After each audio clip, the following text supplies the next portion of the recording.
So this will be a quick reference video for replacing the valve cover gaskets on the ZJ model Grand Cherokee with the 5.2 liter V8 engine. And since I'm replacing the gaskets, I decided to replace the old valve covers with these black powder coated cast aluminum covers. And because the factory grommets won't fit, you'll need to order this Mopar Performance grommet set that's specifically made for these new covers. I also decided to order an OEM PCV valve along with a new oil breather cap that I picked up at Advanced Auto Parts. The FEL-PRO valve cover gasket I picked up at AutoZone a while ago, and I decided to get new fasteners for the valve covers. These are sold in packs of 50 for $15 shipped, and I'll leave a link along with part numbers for everything I just mentioned in the comment section below.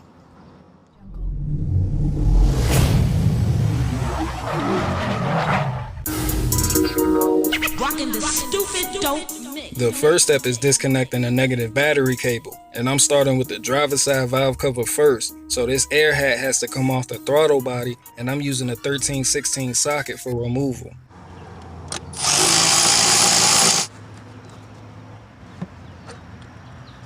Then remove the hose from the breather cap along with the hose connected at the intake manifold and set it aside.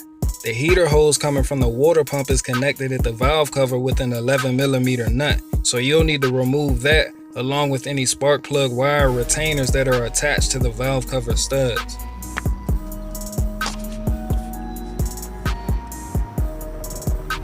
We have to unbolt the AC compressor to get to this valve cover bolt that's up front. There's going to be 5 fasteners, 2 up front and 3 in the back, and you'll need a 13mm socket for removal.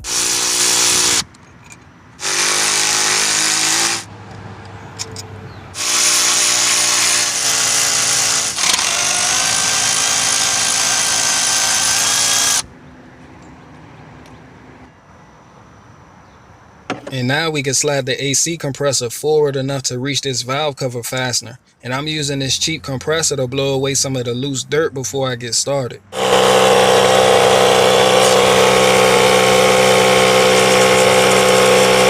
I'm using an 11mm deep socket with an extension to remove all 10 valve cover bolts.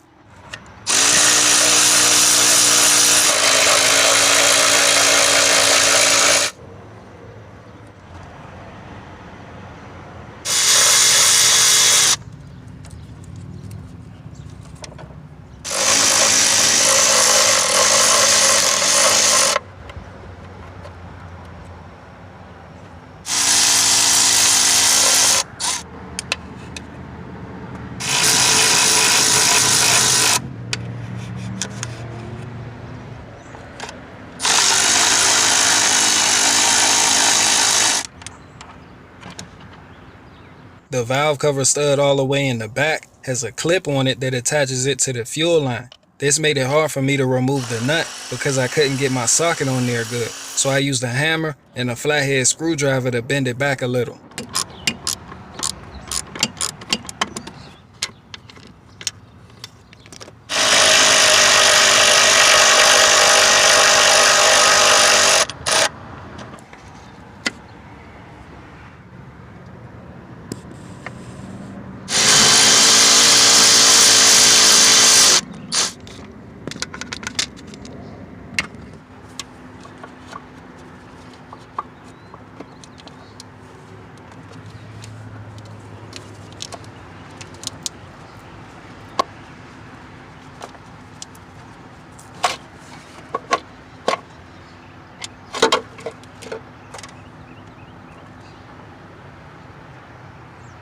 Even though the valve cover gasket came off in one piece, I still had to do a little scraping to remove the old material left behind, then use the shop towel to carefully wipe the mating surface before putting the new gasket in place.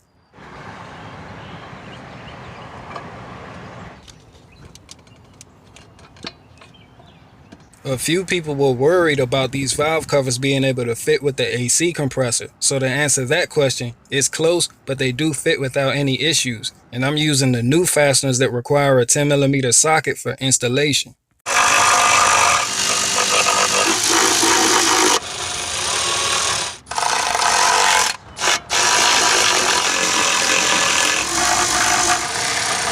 Before I can install the new grommet for the oil breather, I have to first cut this bottom section away.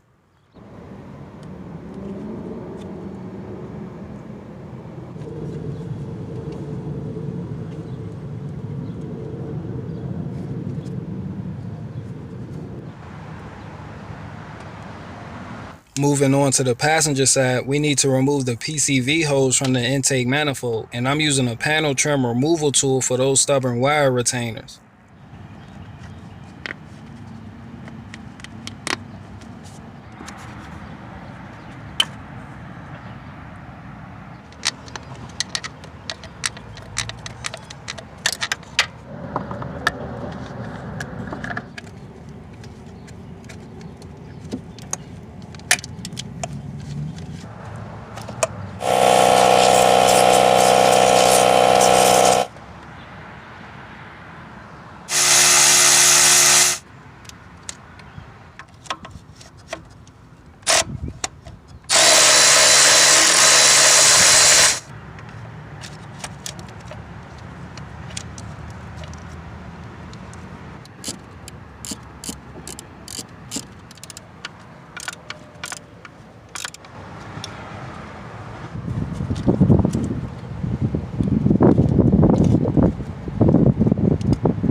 The only reason I'm able to get to this bolt without having to remove the alternator is because the extension I'm using allows the socket to swivel, and if you press firmly on the socket, it goes straight like a regular extension again.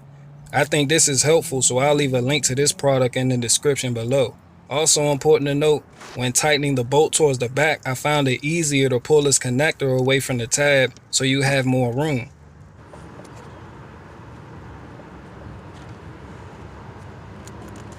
The PCV valve isn't going to want to go in, so you'll have to pry the AC lines out of the way while you pop it into place. And the factory PCV hose is going to be a little short, so I had to stretch it out. Then I used hose clamp to keep it from slipping off either end, which works fine until I get around to getting a longer hose.